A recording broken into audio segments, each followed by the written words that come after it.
স্বাধীন বাংলাদেশে স্বাগতম সবাইকে।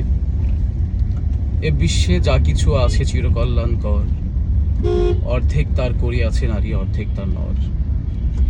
এই লেখাটা আমরা বইতে পড়তাম, অনেক অনেক পড়েছি আমরা।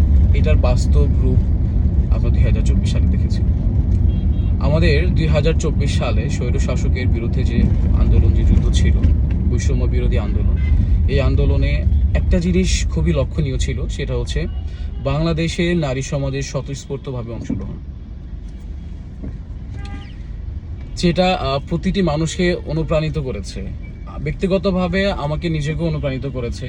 আমি খুবই খুবই খুবই অনুপ্রাণিত হয়েছি যে আমাদের দেশের নারী শিক্ষার্থী এবং নারী সমাজ যেভাবে পেরেছে এদেশের এই বৈষম্য বিরোধী আন্দোলনে সহযোগিতা করেছে। আমি দেখেছি রাস্তায় এক মাকে দেখেছি পানি দিতে, এক বোনকে দেখেছি পানি দিতে। আমি দেখেছি শিক্ষার্থীদের বন্দুকের সামনে দাঁড়াতে, নারী শিক্ষার্থীকে।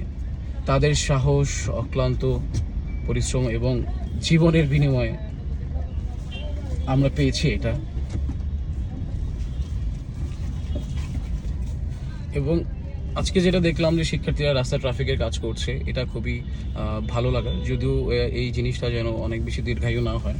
আমরা চাই দেশের প্রশাসনিক ব্যবস্থা পুনর্বহাল হোক, দেশে কোনো নৈরাজ্য, অরাজকতা না হোক।